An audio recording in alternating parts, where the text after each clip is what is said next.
What happens when a single glance at a stranger's jewelry unlocks a family mystery that powerful people killed to keep buried?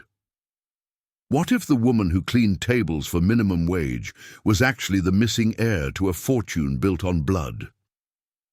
4. Emma Rodriguez, a 28-year-old waitress barely surviving in the shadows of Chicago's elite.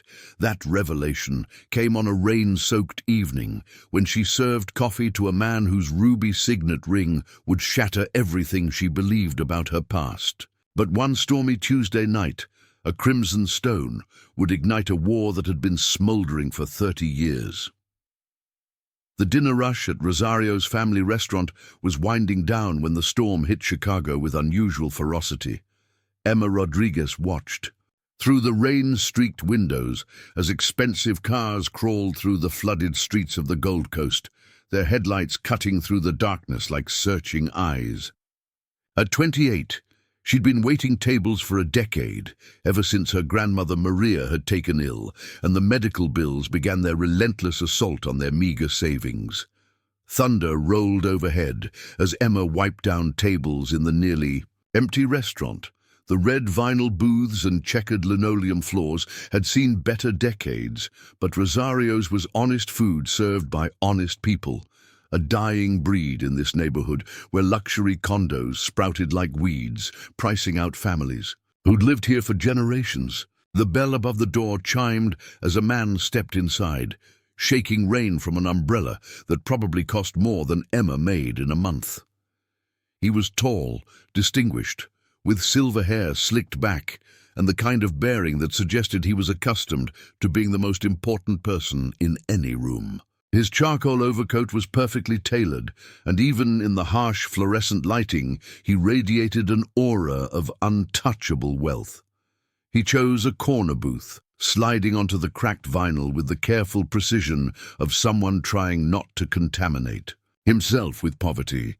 Emma grabbed a menu and a glass of water, forcing her professional smile into place despite her exhaustion. "Welcome to Rosario's. What can I get started for you tonight?" The man barely glanced at her, his cold blue eyes scanning the menu with obvious distaste. "Coffee, black, and perhaps something light. A sandwich, if you have anything remotely acceptable." His voice carried the crisp authority of old money and older privilege. Emma bristled at his tone, but kept her expression neutral. "Our club sandwich is popular. Comes with fresh-cut fries." "Fine, whatever." As Emma turned to leave, the man reached for his water glass, and she caught sight of his right hand. On his ring finger sat a signet ring that made her blood freeze in her veins. It was massive, crafted from white gold and dominated by a deep red ruby carved with an intricate family crest, a soaring hawk clutching a banner in its talons. Emma's hand flew instinctively to her throat, where beneath her uniform shirt hung a pendant she'd worn every day for 20 years. The pendant her grandmother had given her on her 8th birthday, claiming it was the only thing left of Emma's mysterious past. A pendant featuring the exact same carved ruby hawk down to the smallest detail in its fierce eyes and outstretched wings. "Excuse me," Emma heard herself saying, her voice barely above a whisper. "That ring, it's beautiful. Is it a family piece?" The man's head snapped up, his piercing gaze locking onto hers with laser-like intensity. The casual dismissal vanished, replaced by something sharp and dangerous. "What did you say?" Emma's heart hammered against her ribs, but she pressed on. "The hawk design. My grandmother. She has a pendant with the same symbol. I've never seen another one like it." A muscle in the man's jaw twitched. He slowly raised his hand, studying the ring as if seeing it for the first time. When he spoke, his voice had dropped to a menacing whisper. "This ring has been in the Blackwood family for over a century. It was commissioned exclusively for my great-grandfather, Senator Marcus Blackwood, in 1891. There are no others. There have never been others." The name Blackwood hit Emma like a physical blow. She'd heard it countless times, on buildings throughout. The city, in newspaper headlines, whispered with a mixture of reverence and fear in the neighborhood. The Blackwoods were Chicago royalty, their fortune built on steel and railroad money, their influence reaching into every corner of politics and business. "But there is another," Emma insisted, desperation creeping into her voice. "I could show you, miss," the man interrupted, his tone cutting through her words like ice. "Whatever trinket your grandmother possesses is either a cheap imitation or—" He paused, letting the implication hang in the air like a threat. Perhaps it came into her possession through questionable means. The accusation struck Emma like a slap. Maria Rodriguez was the most honest woman she'd ever known. A woman who'd worked 3 jobs to put food on the table, who'd taken in a scared, parentless 8-year-old and loved her like her own blood. "My grandmother is not a thief," Emma said, her voice shaking with barely controlled rage. The man reached into his jacket and withdrew a leather wallet, extracting several crisp $100 bills and placing them on the table. It was more money than Emma saw in 2 weeks of double shifts. "For the inconvenience," he said, standing without having touched his water. "My name is Jonathan Blackwood. If you or your grandmother wish to discuss this matter further, you can reach my attorneys through Blackwood Enterprises." He moved toward the door, then paused, his cold gaze finding hers one final time. "Miss Rodriguez, Emma Rodriguez. Miss Rodriguez, I suggest you forget this conversation ever happened. The Blackwood family has little patience for Carney. Artists or fortune hunters, we protect what's ours." The door closed behind him with a soft chime, leaving Emma standing in the empty restaurant with the echo of his threat and a growing certainty that her world was about to explode. Emma didn't sleep that night. She sat on her narrow bed in the tiny apartment she shared with her grandmother, staring at the pendant that had hung around her neck for 2 decades. In the lamplight, the ruby seemed to pulse like a heartbeat, its carved hawk appearing almost alive. She'd always known she was adopted, or rather taken in by Maria when she was 8 years old, though there had never been any official paperwork. Maria's story had always been vague. Emma's parents had died in an accident, there were no other relatives, and the pendant was the only thing that survived the crash. But now, faced with Jonathan Blackwood's absolute certainty that no other hawk existed, Emma began to question everything she'd been told. Maria was sleeping fitfully in the next room, her breathing labored from the emphysema that was slowly stealing her life. At 76, she was fragile, too weak for the kind of shocking revelations that might emerge from this mystery. Yet Emma couldn't shake the feeling that Maria knew more than she'd ever admitted.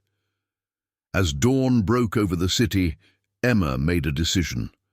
She called in sick to work and spent the day at the Chicago Public Library, diving into the digital archives of every newspaper and magazine that had ever mentioned the Blackwood family. What she found painted a picture of staggering wealth built on a foundation of ruthless ambition.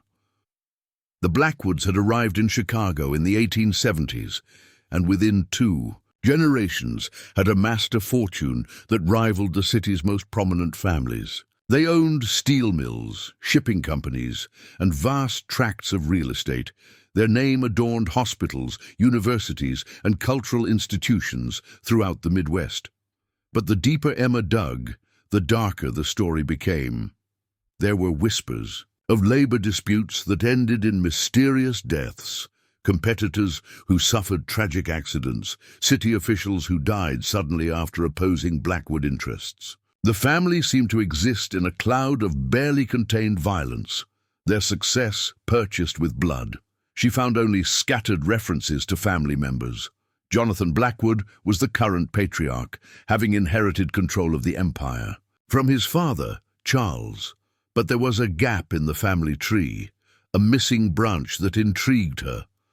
Multiple articles from the early 1990s mentioned Jonathan's younger brother, Michael, who had served on the company's board of directors before. His sudden departure from both the business and Chicago itself. One article from the Chicago Tribune's Society pages in 1994 caught her attention. Michael Blackwood breaks with family fortune. The piece was brief, mentioning only that the younger Blackwood brother had philosophical differences with the family business and had chosen to pursue other interests outside Chicago. But it was the accompanying photograph that made Emma's breath catch. Michael Blackwood stood beside a young woman at what appeared to be a charity gala. The woman was beautiful, with dark hair and eyes that seemed familiar. The caption identified her as Isabella Santos, prominent civil rights attorney. Emma stared at the photograph for a long time, a strange recognition tugging at the edges of her memory. There was something about the woman's face, something that reminded her of her own reflection in the mirror. That evening, Emma sat beside Maria's bed in their cramped apartment, the library printout spread on the nightstand. Her grandmother was awake but weak, her eyes clouded with pain medication. "Abuela," Emma began gently, "I need to ask you about something, and I need you to tell me the truth." Maria's gaze sharpened slightly. "What is it, mija?" Emma pulled the pendant from beneath her shirt, holding it up so the ruby caught the lamplight. This pendant. Where did it really come from? A flicker of fear crossed Maria's weathered face. "I told you, it was your mother's—" "My mother's name wasn't Rodriguez, was it?" Emma interrupted. "It was Santos, Isabella Santos." The color drained from Maria's face. She struggled to sit up, her breathing becoming rapid and shallow. "Where did you hear that name?" "At the library. There was a photograph of her with a man named Michael Blackwood." "Abuela, was Michael Blackwood my father?" Maria's eyes filled with tears, and for a long moment she said nothing. When she finally spoke, her voice was barely a whisper. "I prayed this day would never come. Tell me the truth, please." Maria reached for Emma's hand with fingers that trembled like autumn leaves.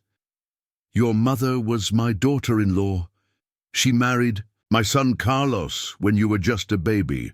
But you weren't Carlos's child. You were someone else's daughter, someone whose name could get us all killed."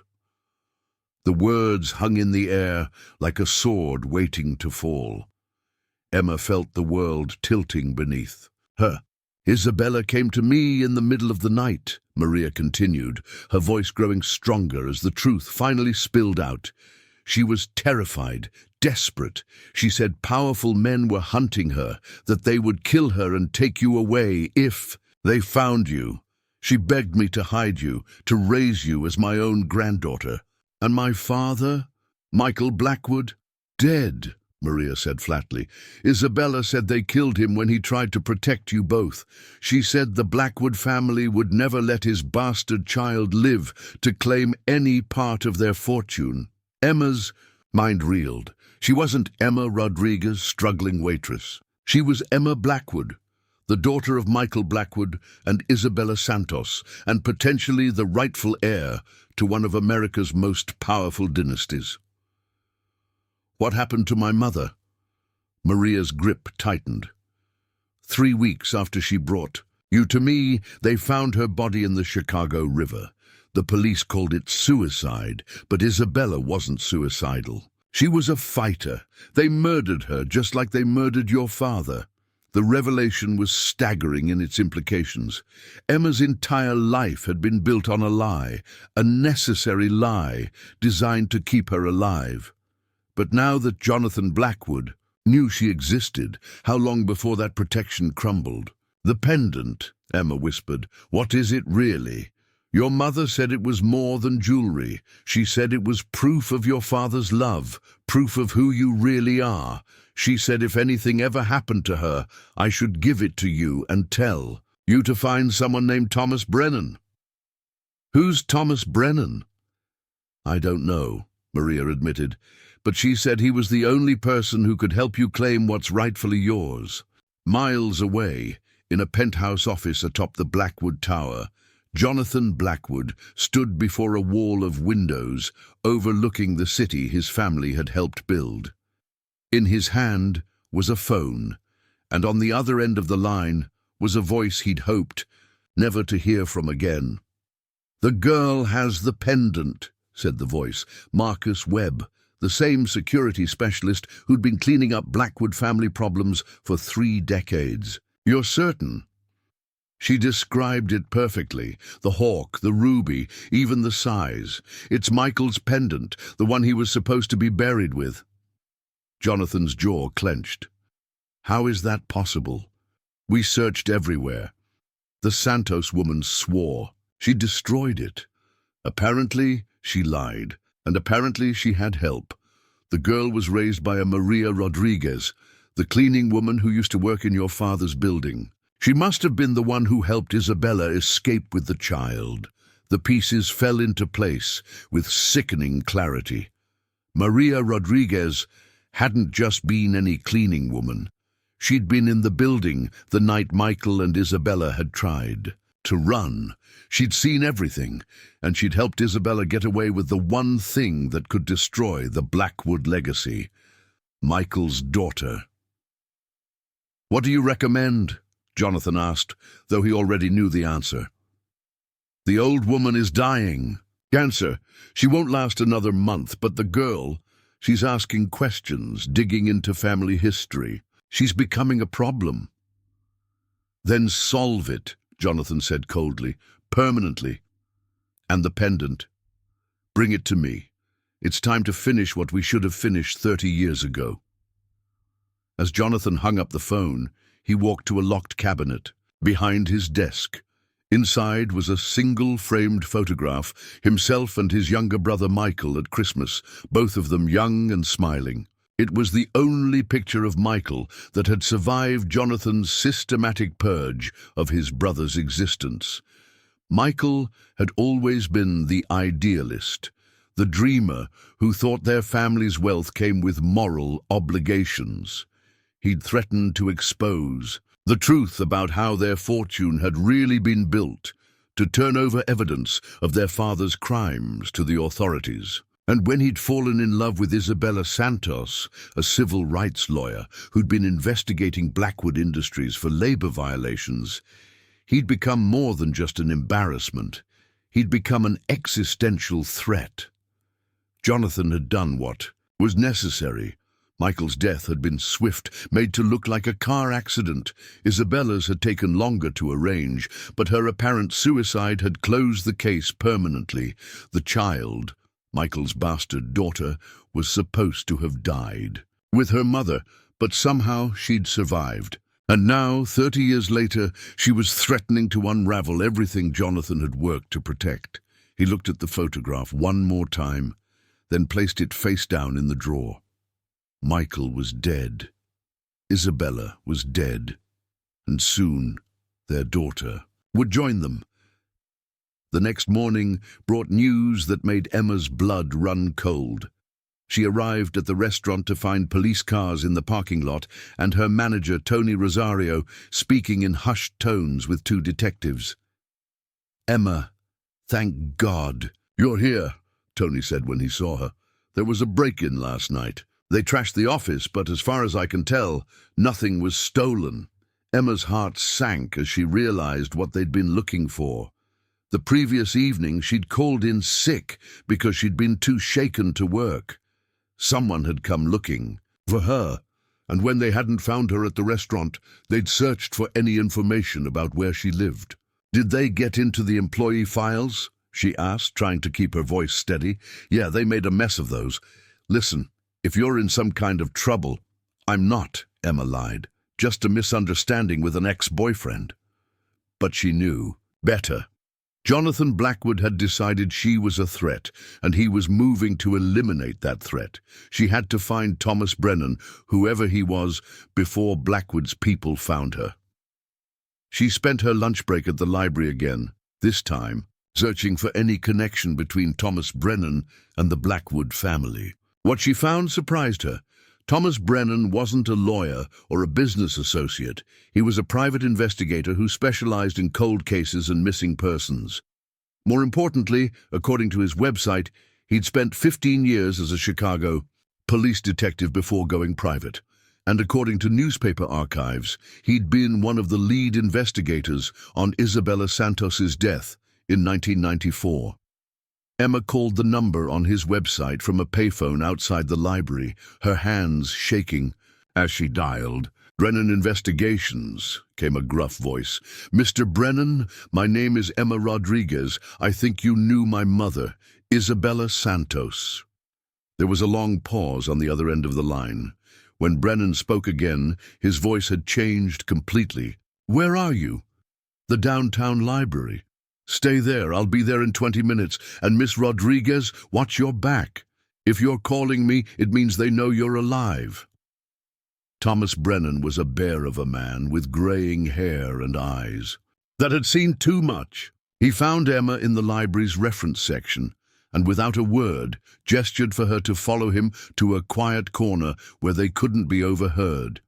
"Show me the pendant," he said without preamble. Emma pulled it from beneath her shirt.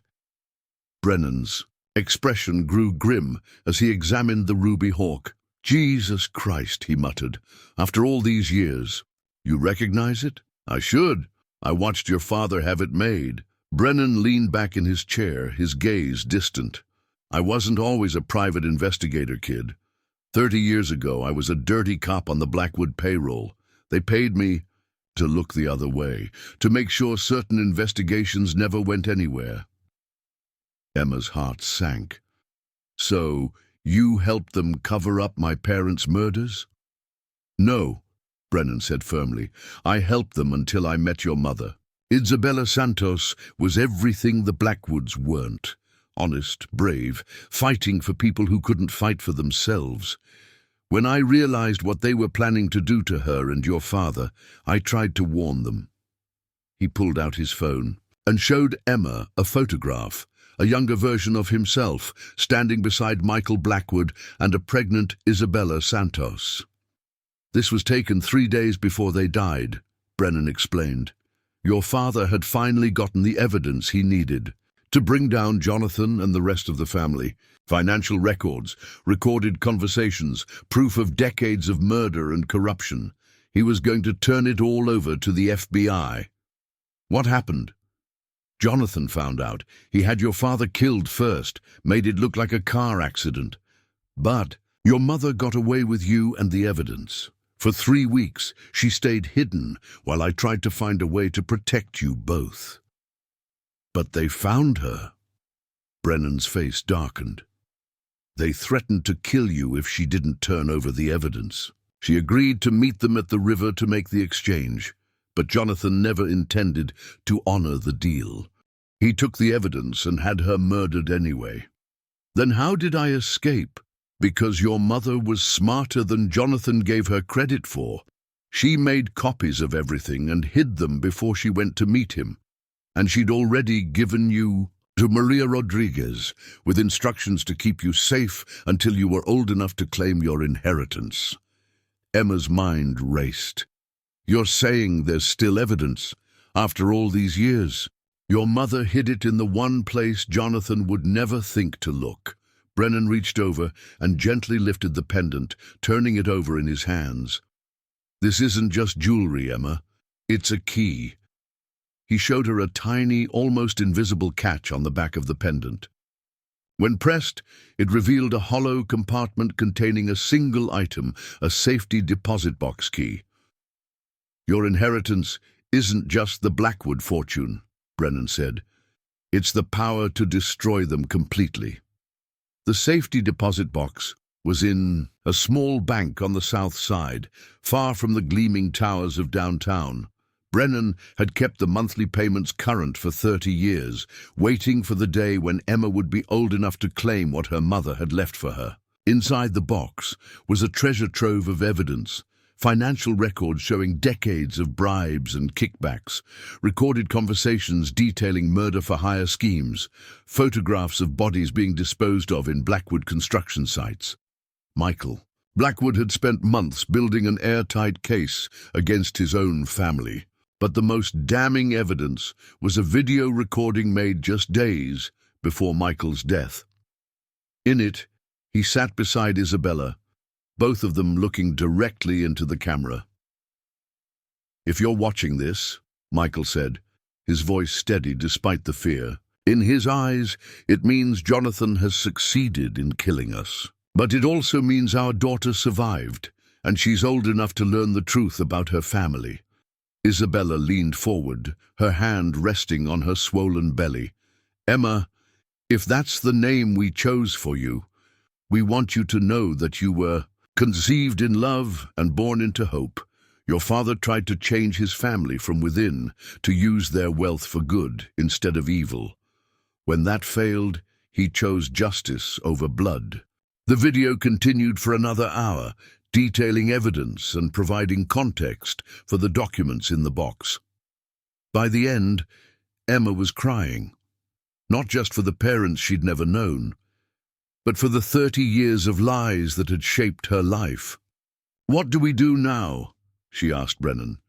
"We finish what your parents started," he replied grimly, "but we have to move fast.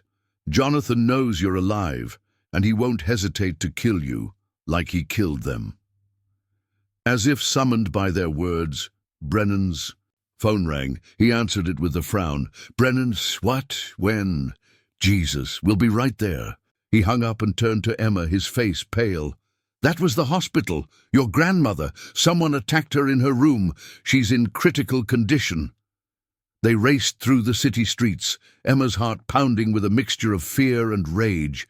Maria was all the family she'd ever known, and now Jonathan Blackwood had tried to murder her just to send a message. They found Maria in intensive care, connected to machines that beeped and hummed with mechanical urgency. Her face was bruised, her breathing labored, but her eyes were alert when she saw Emma. "Mija," she whispered, reaching for Emma's hand. "They came looking for you." "I know, Abuela. I'm so sorry. This is all my fault." "No," Maria said firmly, her grip surprisingly strong. "This is their fault. Your mother knew this day would come. She prepared for it." A doctor approached, pulling Emma aside. "Are you family?" "Her granddaughter. I'm sorry, but the injuries are severe. Internal bleeding, possible brain trauma. We're doing everything we can, but—" He trailed off, the implication clear. Emma returned to Maria's bedside, tears streaming down her face. "Don't leave me, Abuela. I don't know how to do this without you." Maria smiled weakly. "You're stronger than you know, Mija. You have your mother's heart and your father's courage. Make them pay for what they did to our family." As the machines around them began to alarm, Emma realized that Maria Rodriguez, the woman who'd sacrificed everything to raise a stranger's child, was slipping away. But with her final breath, she squeezed Emma's hand and whispered 4 words that would echo in Emma's mind forever. "Make them pay, Mija." Maria's death transformed Emma's grief into something harder, more focused. She was no longer the frightened waitress hiding from her past. She was Emma Blackwood, the rightful heir to a fortune built on blood, and she was going to use that inheritance to destroy the man who'd murdered her family. The annual Blackwood Foundation Charity Gala was Chicago's premier social event, attracting politicians, business leaders, and celebrities from across the country. It was also the perfect stage for Emma's final confrontation with her uncle. Working with Brennan, she'd spent weeks preparing. They'd made copies of all the evidence and distributed them to journalists, FBI agents, and prosecutors across multiple jurisdictions. But Emma wanted more than just justice. She wanted Jonathan to face his crimes in front of the people who'd enabled him for decades. The gala was held in the ballroom of the Palmer House Hilton, a glittering showcase of Chicago's elite. Emma arrived wearing a simple black dress she'd bought with her last paycheck from Rosario's, the ruby pendant visible at her throat. She looked nothing like the society princesses who filled the room, but she carried herself with a newfound confidence. She made her way through the crowd, ignoring the curious stares and whispered comments. At the center of it all stood Jonathan Blackwood, resplendent in a tailored tuxedo, accepting congratulations for his latest charitable contribution. Their eyes met across the ballroom, and Emma saw the exact moment when recognition dawned in his cold blue gaze. His practiced smile faltered for just an instant before snapping back into place. "Ladies and gentlemen," Jonathan announced, tapping his champagne flute to call for attention. "I'd like to introduce someone very special who's joined us tonight, my brother's daughter, Emma." The room fell silent. Emma had planned to make a dramatic entrance, to expose him before he could react. Instead, he'd turned the tables, presenting her as family, trying to control the narrative. "Hello, Uncle Jonathan," Emma said, her voice carrying clearly in the sudden quiet. "Thank you for finally acknowledging that I exist." "Of course, my dear," Jonathan replied smoothly. "Family is everything to the Blackwoods. You've been missing. For so long, we've all been worried sick. Worried enough to have my grandmother beaten nearly to death in her hospital room?" Gasps rippled through the crowd. Jonathan's mask of concern never slipped. "I'm afraid grief has made you confused, Emma. Your grandmother's death was a tragedy, but these wild accusations are backed up by 30 years of evidence," Emma interrupted, pulling out a small remote control. "Evidence my father collected before you had him murdered." She pressed a button, and every screen in the ballroom, meant to display photos of the Foundation's charitable work, lit up with images from Michael's hidden files. Financial records, recorded conversations, photographs of crime scenes. The crowd watched in horrified silence as Jonathan Blackwood's younger self casually discussed murder and bribery. "These files contain everything," Emma announced. "Murder, extortion, bribery, conspiracy, all committed by the man you've been celebrating tonight, the same man who killed my parents and tried to kill me." Jonathan's composure finally cracked. The grandfatherly facade fell away, revealing the cold-blooded killer beneath. "Enough," he snarled, lunging toward Emma, but he never reached her. FBI agents poured into the ballroom from every entrance, led by Agent Sarah Chen, who'd been investigating the Blackwood family for 5 years. "Jonathan Blackwood," Agent Chen announced, her badge glinting under the chandeliers, "you're under arrest for murder, conspiracy, racketeering, and about 40 other charges we'll discuss at the Federal Building." As they led him away in handcuffs, Jonathan turned back to Emma, his eyes blazing with hatred. "You think this ends it?" he called out. "You think you've won? I have judges, politicians, half the city in my pocket. I'll be free in a week." "Maybe," Emma replied calmly, "but everyone here tonight knows the truth now, and tomorrow the whole world will see what the Blackwood name really represents." She pulled the pendant from her throat, holding it up so it caught the light. "This was supposed to be my inheritance, Uncle, but I'm giving it back to you. Keep it as a reminder of the family you destroyed and the legacy you've lost." The trials took 3 years, but in the end, justice prevailed. Jonathan Blackwood was convicted on 47 counts and sentenced to life in prison without parole. He died behind bars at the age of 72, alone and forgotten.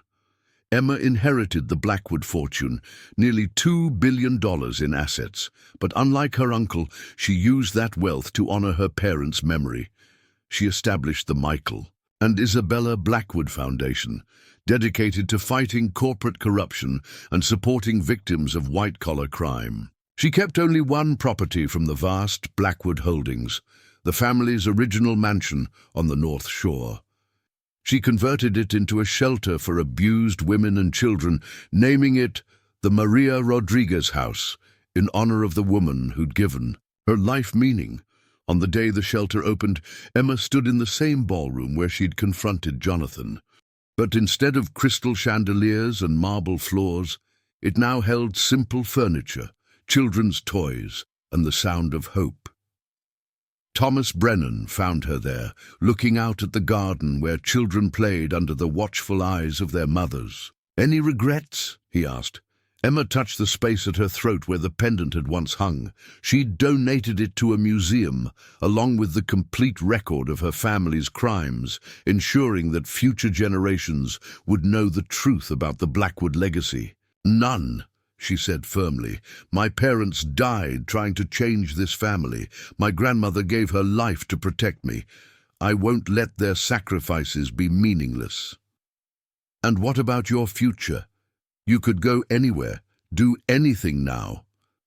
Emma smiled, watching a little girl chase a butterfly across the grass.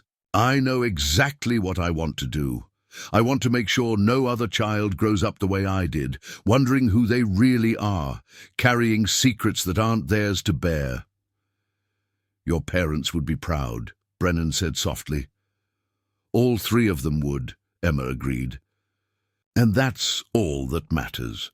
Emma's journey from struggling waitress to destroyer of a criminal dynasty proves that truth, no matter how deeply buried, has a power that no amount of wealth can suppress.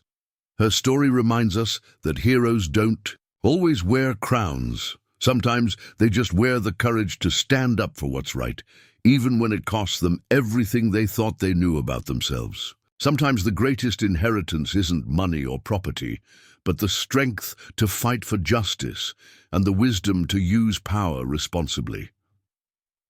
Emma Rodriguez became Emma Blackwood, not to claim a fortune, but to reclaim a family's honor and ensure that the cycle of violence finally ended with her. If this story of courage, triumphing over corruption, moved you, please share it with someone who believes in the power of truth.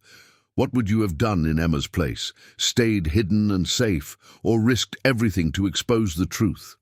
Let us know in the comments below, and don't forget to like and subscribe for more stories that prove justice may be delayed, but it's never truly denied.